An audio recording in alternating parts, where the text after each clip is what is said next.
We found one video out of many that were blasphemous. This one, perhaps, it would take the Harlem Shake cake.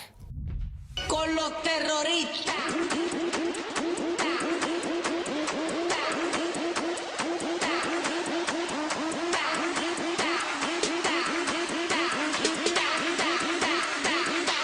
And do the Harlem Shake.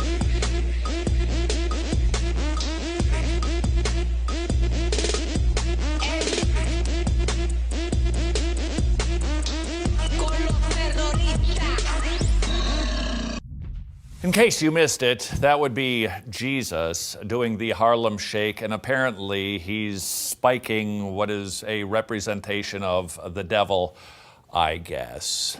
Aping the culture, mimicking the world, inviting the world to come into our church in hopes that the world will come into our church because they think we're so worldly. May I make a suggestion?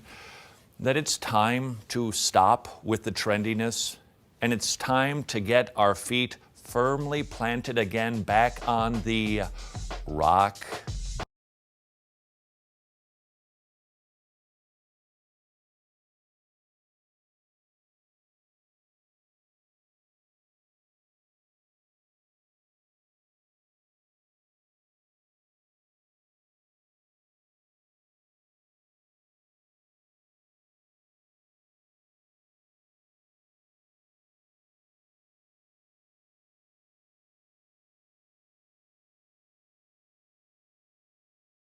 All right, I'm Sarah Susan, and this is our short video about our experience growing up with youth group. So I'm going to start, and then she'll take over with our high school experience. So growing up, we went to a very small church in rural community, and we didn't have really age segregated things. They didn't have a separate children's choir and an adult choir and a youth choir. We just didn't have that many people. So we didn't have anybody in the church our age, even within like 8 years older or like 10 years younger. Like, we just didn't have anybody around our age. So we just did everything with the adults and teenagers and whoever was there. We all pretty much did everything together. But then when we were in high school, we moved from rural America to the suburbs of Chicago. And that's where Susan's going to pick it up. Yep. So when we went there, the most biblically sound church that we found, with our parents, obviously, because we were 15, was over 30 minutes away. And so that was a really good church. Yeah, it really was. And so that is where we went for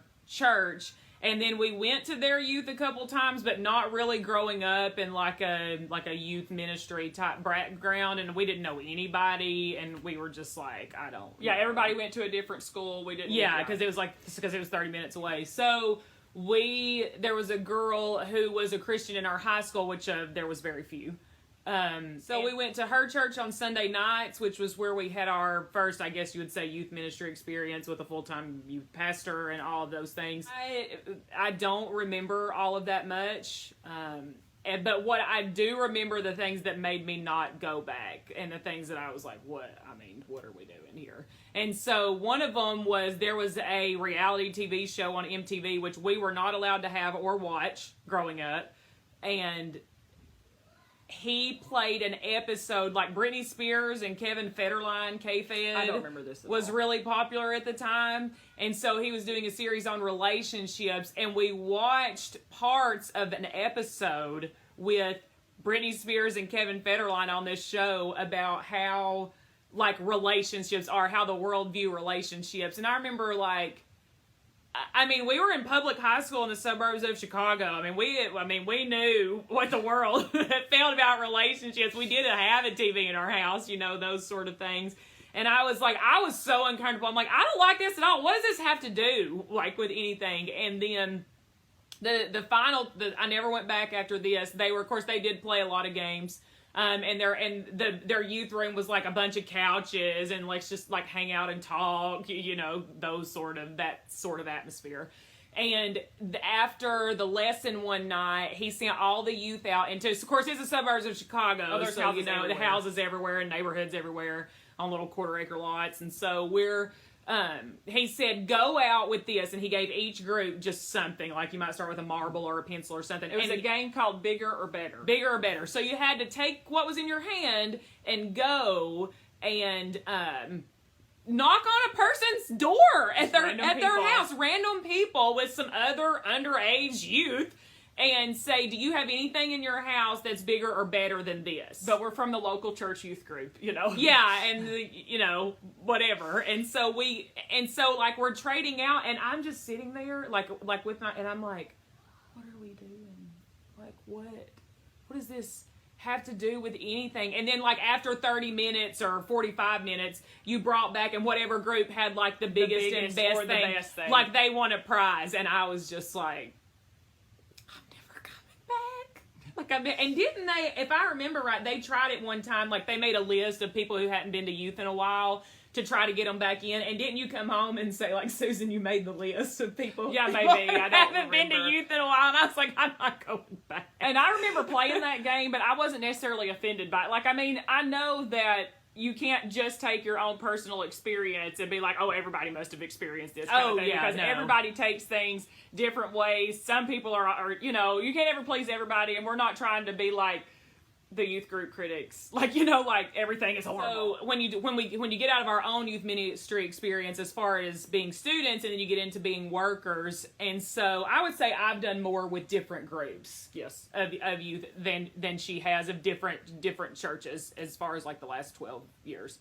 And so there's two things that really stick out to me, that as we're, kind of recognizing there's like some problem with the fruit of youth ministry that happened, and I believe the Lord was using it to open my eyes to more things, leading us into this ministry and all those sorts of things. So one of them is one of the games one night when I was years ago when I was helping with a youth, is the youth ministry guy and his leaders were out there playing a game with the youth, and it was 2 truths and a lie. And so they're telling the kids, here's how you play. You say 2 true things, 1 false thing, and then you try to guess. And so the leaders go through and model this game, and then they have the students play it. And I'm thinking, y'all better not call on me. I'm not lying in church. Like, I'm like, what are they doing? And they didn't, thankfully, call on me. And I went to the pastor and was kind of like, why are we teaching kids to lie in church? And he was just like, well, and I said, no, so the Bible, it either says that like lying is Satan's native language, and the 9th commandment that you shall bear false witness, that you don't lie. Satan is the father of lies. Like, it either says that or it doesn't. Yeah. And it does say that. Why are we teaching kids to lie in church? And he didn't have an answer, and I was really grieved by that. And then the second thing, when you bring, and this is the thing with all the worldliness that I tried to show in some of the posts. And so Sarah and I growing up were very, the world would call it shelter. So we weren't, my mom monitored what we listened to, what we watched, and, made sure things were age appropriate and that they didn't go against, the Bible, especially at young ages, until we could kind of get to discerning. Then we for got ourselves. older, and then you kind of unfeather the nest and give you more freedom, kind of thing. And so one of the things that I saw when I was helping with the youth ministry, they were playing some type of like Family Feud or some kind of something like that, where you get you're on different teams, and like it's one person's turn to go, and if they get it right, you keep going, sort of thing. And so they asked, sweetest girl, like you could tell her parents, she had great parents, and they were trying to, limit her exposure to the world and parent right and disciple. And so it was Halloween themed. All of the question had to do with worldly Halloween things. Nothing spiritual in this youth group that night. And so they asked, it was something like, what are the movies that a lot of people like to watch on Halloween? And so a couple people had went, and it was her turn, and she was just like, you could tell, like, her parents weren't allowing her to watch Texas Chainsaw Massacre and The Ring and Saw and, all of that stuff. It's just like, and she's probably 13. She may be 12. And she's sitting there, and like, the older youth and like the other youth who have had more worldly experience, yelling at they're her. like yelling at her, like, "Come on, and do this or whatever," and she's just like, I don't know. And the time expires and she doesn't give an answer and the whole team is mad at her.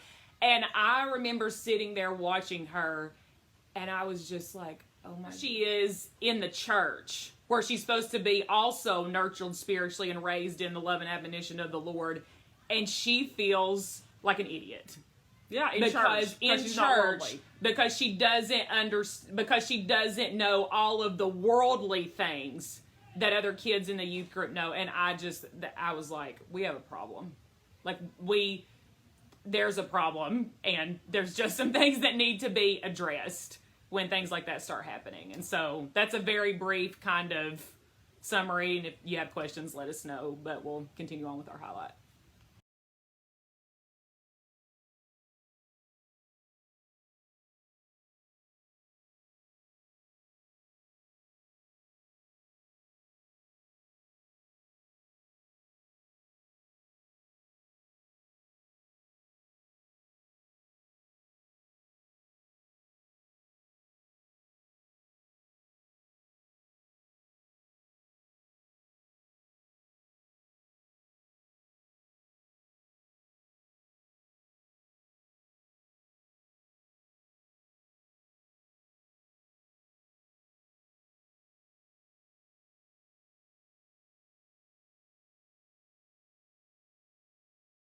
Let's look at youth groups. Well, youth need to be together. You know, they need to be together. Okay, well, let's look. Proverbs 13:20. He who walks with wise men will be wise, but the companion of fools will suffer harm. Whoever told you youth ought to be together? Whoever told you that? I'll tell you who told you that. 1960s, psychologist, generation gap. Youth are to be with adults so that they stop acting like naive fools and join adulthood and put away foolishness which leads to destruction. Now, I'm not saying you can't bring youth together, but I submit if you do, have all their parents there. And you say, well, what about the lost youth that come into our church? Well, what are they seeing now? The lost youth come into your Christian youth in church and they see almost the same thing they see in their own home. No parents, kids teaching kids. Or one guy a little bit older with mousse in his hair teaching your kids. But what would happen if lost youth came into your church and they saw the children there, the youth, in a loving, wonderful relationship collectively with their parents? And they would go, whoa, I've never seen anything like this before. His dad, look at him. He loves his dad. I mean, look at so is this Christianity?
How many times do you go and rededicate your life over and over and over again? How many times do youth groups go to things like this and get fired up and go back to the church, and it lasts about a week and a half? And yet, oh, it was a great move of God. No, it wasn't. If it doesn't last, it wasn't a great move of God. It was emotion. It was so many things, but it wasn't a great move of God.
I've actually discovered there's a level of controversy surrounding Rakes and his movement, the Sunday school movement. Right. And his contemporaries actually predicted that Sunday school would eventually destroy the family. Right. They feared that fathers would relinquish their responsibility to teach their children and give it to the Sunday school. But you have to understand what Rakes was doing was completely outside the church.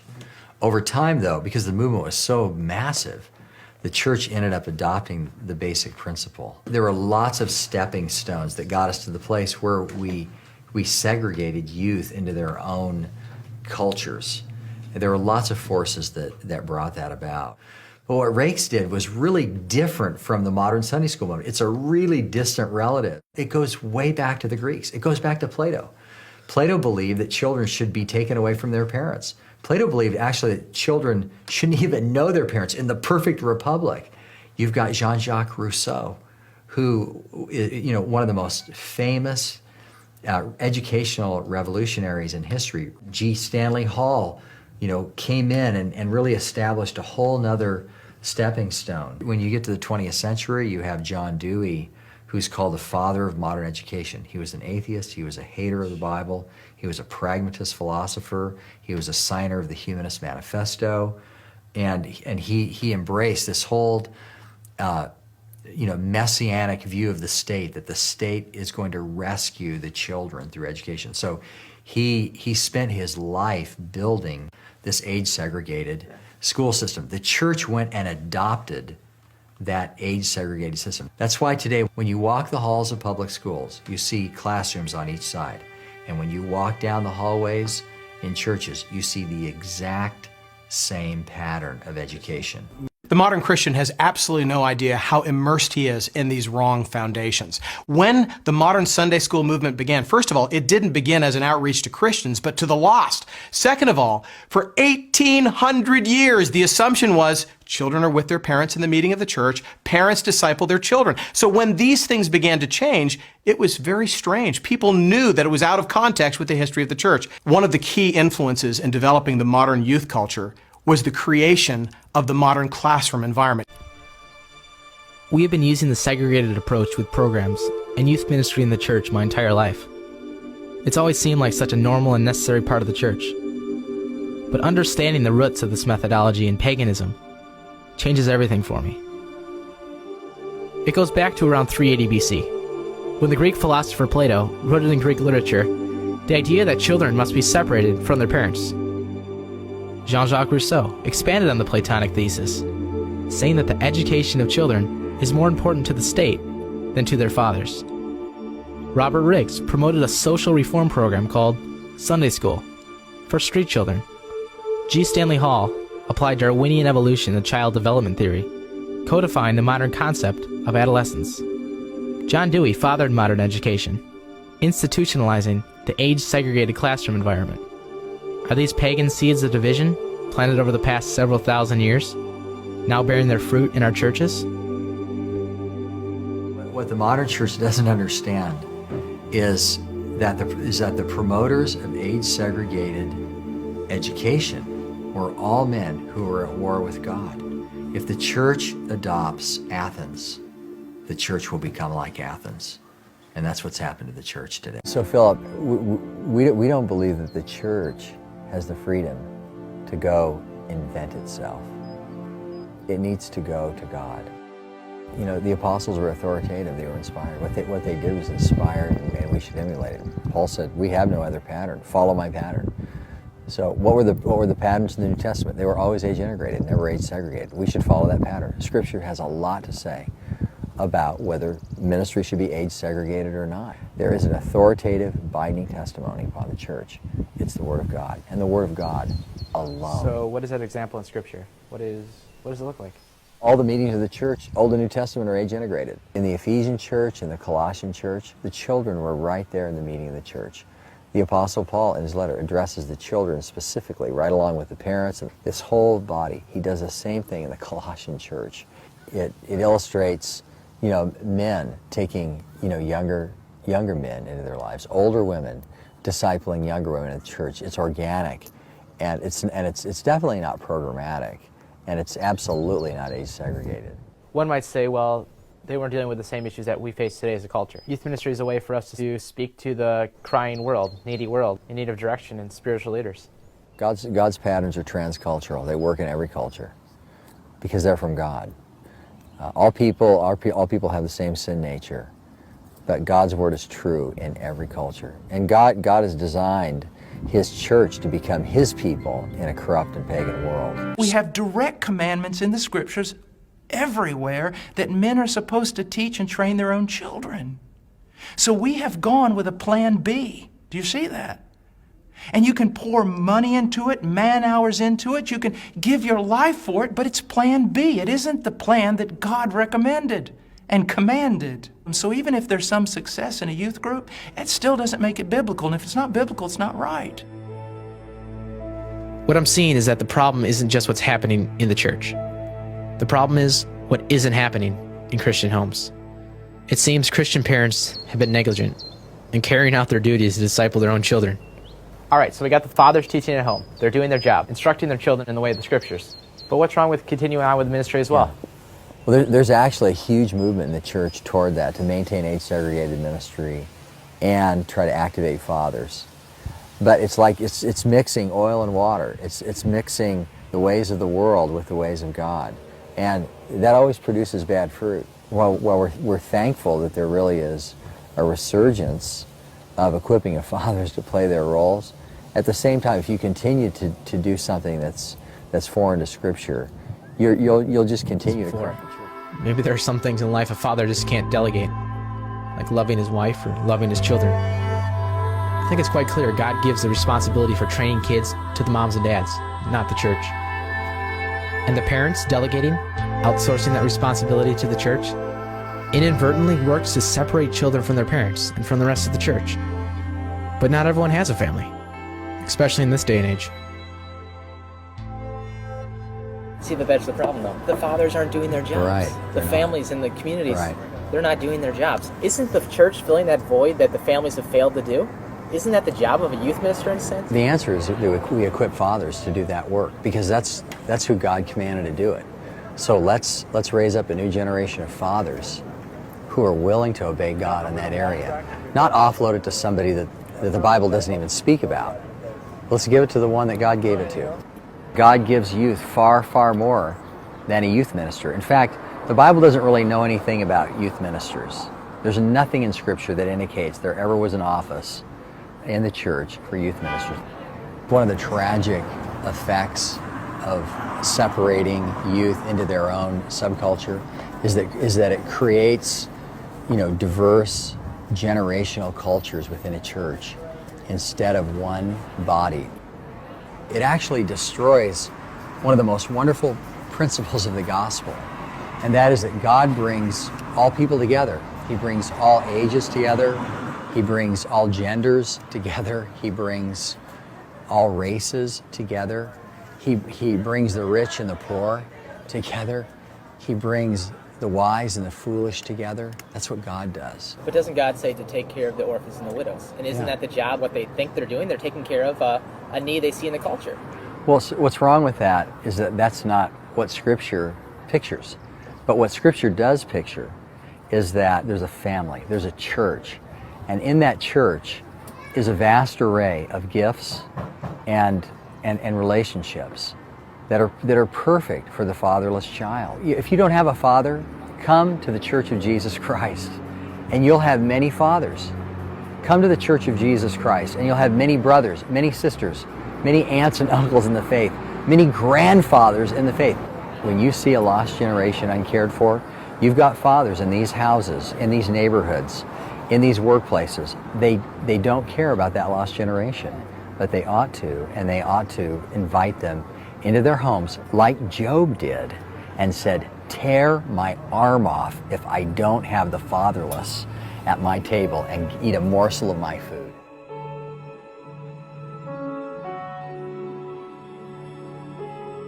If a child is in an environment where there is no stability in a home, the last thing he needs to be put in is something that's more unstable, which is a group of peers. You can't just say, let's just pull youth ministry back, and you've got to, in turn, create the right solution, which is equipping fathers, exhorting fathers to lead their families, and create an environment at church, which currently does not exist in most churches, where that is possible. So if you got rid of youth ministry, say, what are we going to do with all these kids? Let the fathers lead their families. And for those who don't have families or fathers attending, put them in your family. And here's what's so dangerous about youth ministry.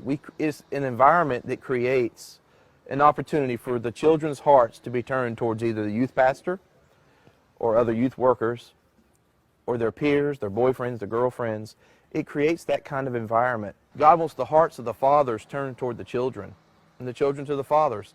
And youth ministry does, by default and by its design, does not do that. It's a lot of youth leaders without a job. I don't think they'll be unemployed. I think their ministry focus will change. Listen, there's a lot of fathers out there who need to be exhorted, who need to be trained, who need to have an environment. I don't think they'll be unemployed. I think they have their hands full, coming alongside fathers saying, listen, God has called you to lead your family. If we just get out of our minds that the professional way is not the way to do it. It's not what we see in Scripture. In my quest for answers, my journey has taken me around the country, crisscrossing America. But I discovered that the solution was right in front of me, and far simpler than I'd imagined. Looking back, I can see the wisdom and boldness of my own father in pulling me out of these programs. And I have also discovered fathers all across America who have had the courage to do the same thing, and churches and pastors that instead of modern programs are using the pulpit and their own life examples to train fathers how to disciple their own children. A man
There's a trend in many of our youth groups to play silly games to entertain the youth, to keep them involved in church. I think this has happened because we've lost our agenda as the church. What are we supposed to do as the church? Well, the Bible says we're to warn every man, then we may present every man perfect in Christ Jesus. Why? Because hell is real, God is holy, and I think the problem is idolatry. What's idolatry? Well, most Christians probably couldn't even define idolatry, but God saw fit in his 10 commandments to address idolatry with number 1 and number 2. I am the Lord your God. You shall not make yourself a graven image of any likeness. In other words, don't make up a false god. And the image most youth pastors have of God is a divine butler. He's a celestial Santa Claus. You kind of call on him when there's a problem and he'll come running and help you. That's not the God of the Bible. The typical evangelical youth group today is concerned with keeping the kids' attention no matter what. You can move away from the Word of God. You can do anything else you want to as long as you don't lose the attention of the kids. And the typical youth pastor thinks he's doing a good job as long as he's not seeing diminished attention spans or diminished attendance figures. And so you can exegete the movies. You can go on this endless quest to be cool. You have to make the music as loud and upbeat as possible, but you can sacrifice the Word of God. That's exactly backward thinking. You cannot turn the ministry into a vaudeville act and so cheapen the Word of God and trivialize eternal things as you are sobered and feel the weight of the truth upon your own shoulders. It will become contagious with those who are around you in your youth group. And let's face it, so many of them are unregenerate and are unconverted. And that's all the more reason why you need to be preaching the Word of God to them and be very direct and be very bold and to call for their commitment to the Lord Jesus Christ and to be earnest in prayer that the Word will do its work in their lives. And not to see yourself as just an entertainer who would be trying to woo the listener. No one will ever be saved until they come under the deep conviction of their own sin, and the power of the cross of the Lord Jesus Christ is brought to them in full measure. What we have to do is teach our young people the truth of God's Word. That's the focus. That should be the heart of any ministry, not just youth ministry, but youth ministry in particular. And one of the most famous verses in Scripture is Deuteronomy 6, where the instruction is given to parents, but it applies to any authority figure who has the responsibility, the duty of teaching children spiritual truth.